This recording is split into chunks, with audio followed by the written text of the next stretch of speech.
Greetings and salutations, knowledge seekers, and welcome to this video. Today I want to talk about goals. It's going to be one of my favorite subjects. Why goals are so important and how they help us, how they can help us stay grounded and stay in the moment. All right, so this is kind of an original thought that I think I've had. Probably people have had it before, but since I have not encountered it, presented in this way, I'm very proud of myself. So, you know, I'm gonna I'm gonna see how I can explain this in a way that other people can also understand. See if that works out for me. But so there are three different um, ways of living. There are three different states of consciousness that we can have. I feel in the context of what I want to say. You can live in the present. You can live in the past, or you can live in the future. I think most of us spend most of our time in the past. I think most of us are going over on a constant loop, um, repeating things that happen to us, like interactions with people, analyzing what we've done, what we could have done, what we've said, what we could have done better, what we could have done differently, right?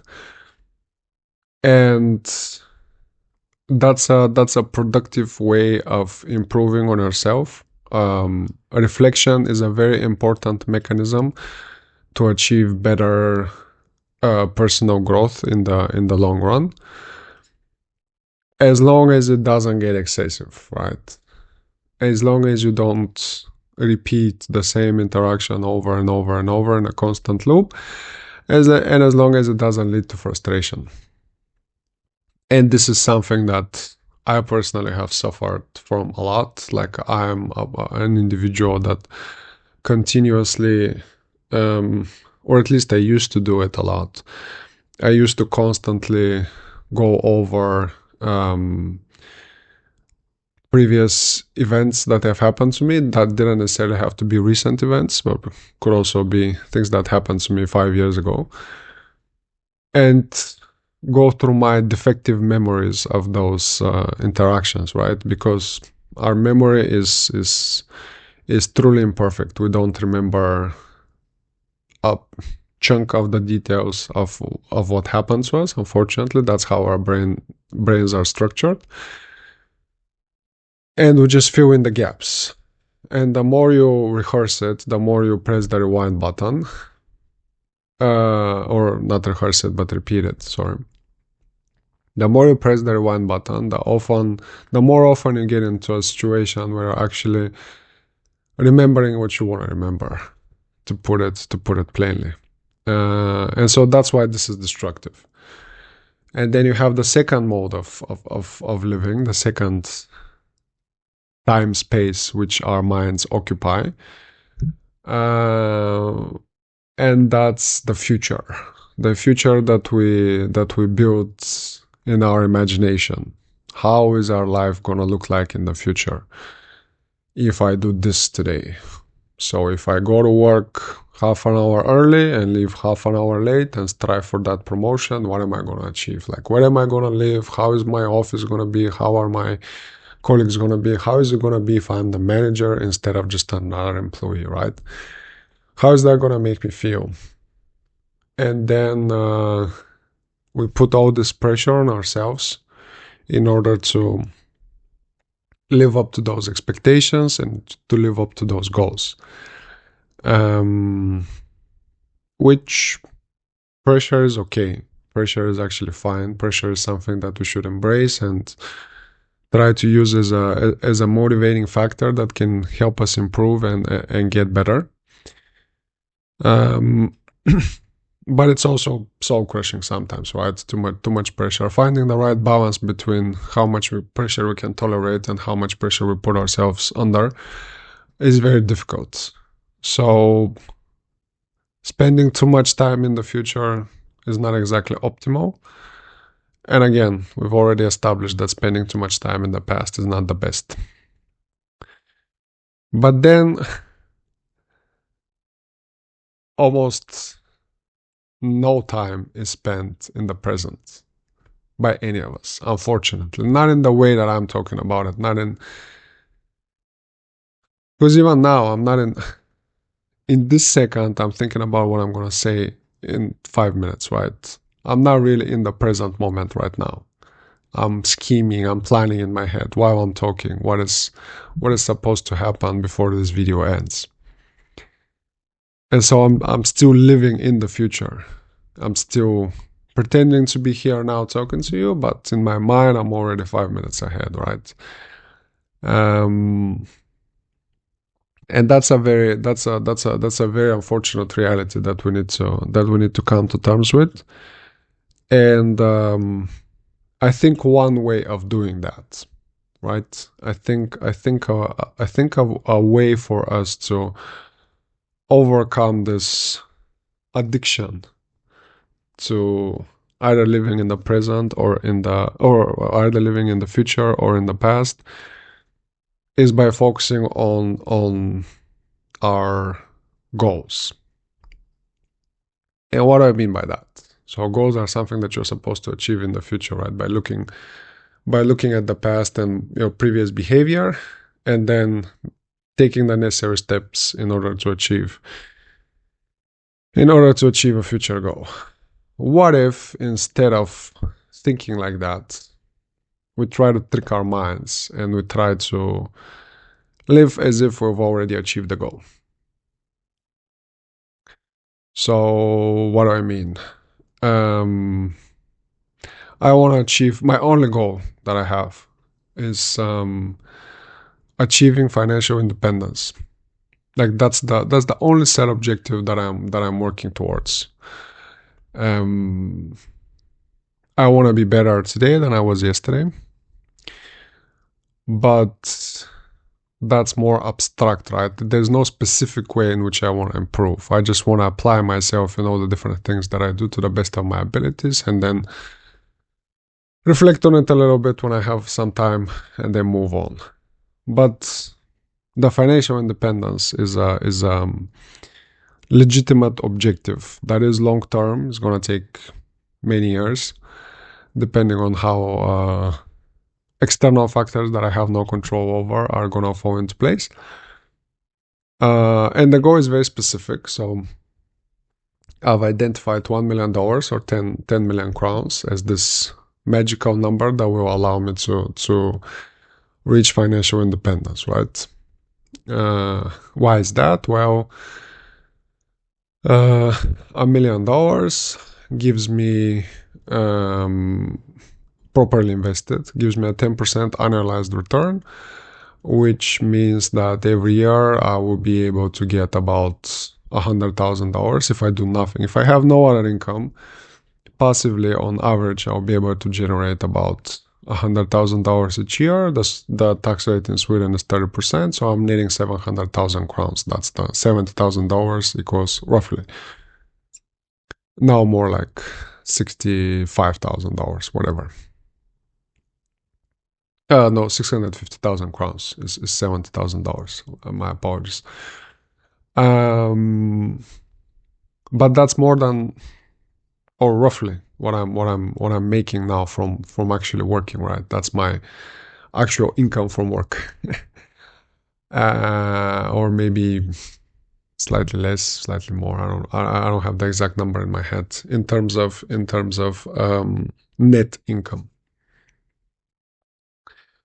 And so that's a very sensitive topic. I just realized I just shared my basic salary. Oh no! It's good that nobody's watching this. So basically, I'll be able to have the same way of living as I do now if I just have this $1 million. So I don't necessarily have to work. So I'd still want to work, but I'll have the option not to.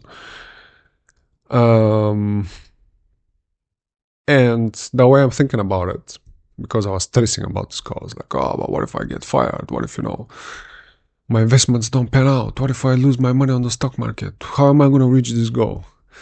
And then one day I was just like, oh, fuck it.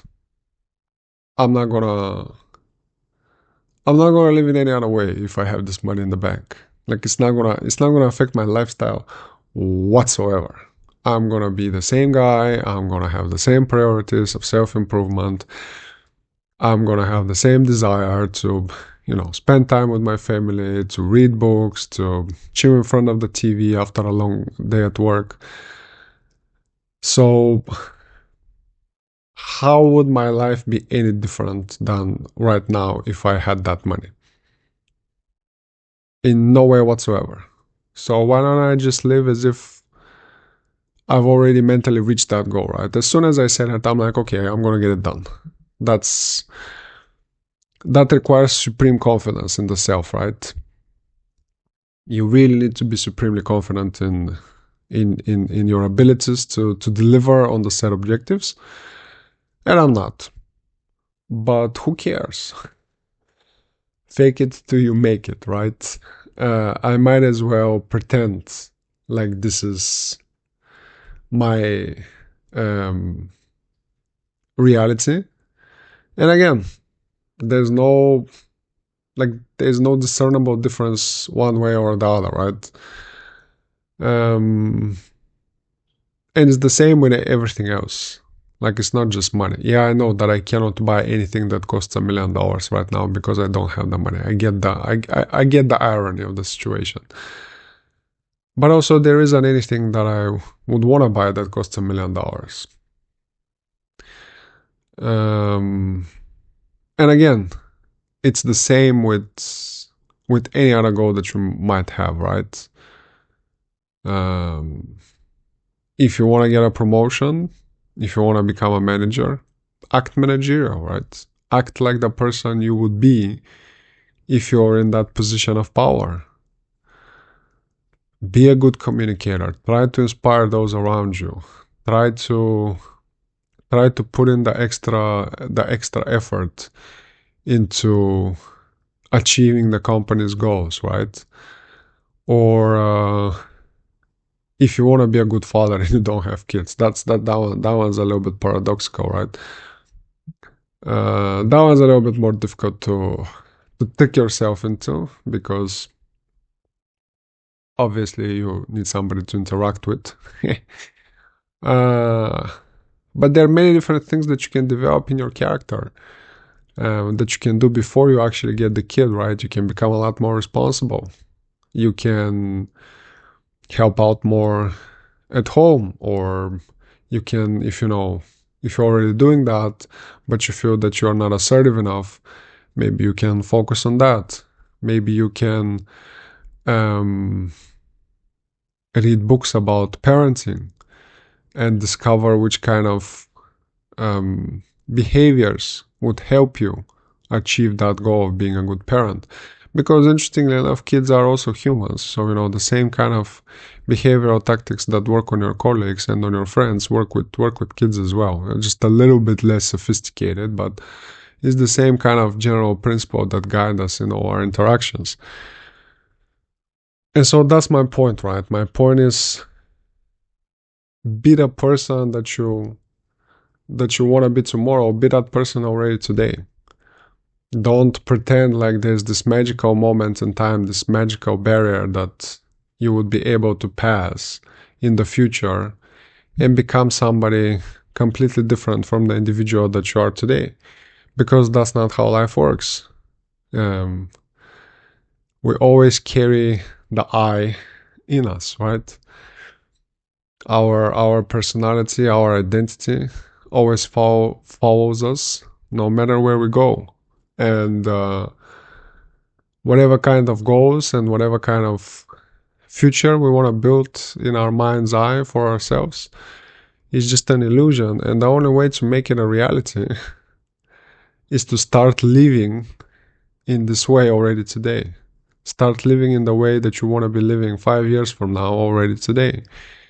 Be that kind of person. Aspire to be the great version of yourself from tomorrow already today. It's very simple to state this and to verbalize it in the way that I'm doing, Maybe not as easy to comprehend because of my the lack of oratorial prowess that I'm exhibiting in this video. But the point is that there's no way for us to live in the now if we are constantly striving to change our past, or constantly working to build a better future, right? There's always going to be then this disconnect between where we are today and where we were and where we want to be. And where we are today is all that matters. It is what it is. So if you don't like it, you're probably not going to like your future either. So learn to like the now, learn to like the version of yourself that is today, that exists today. And by doing that, you give yourself a much greater chance of achieving a better tomorrow. That'll be all for this one. Thank you guys for listening. I hope you enjoyed this content. If you do, please like and subscribe. And I'll catch you in the next one.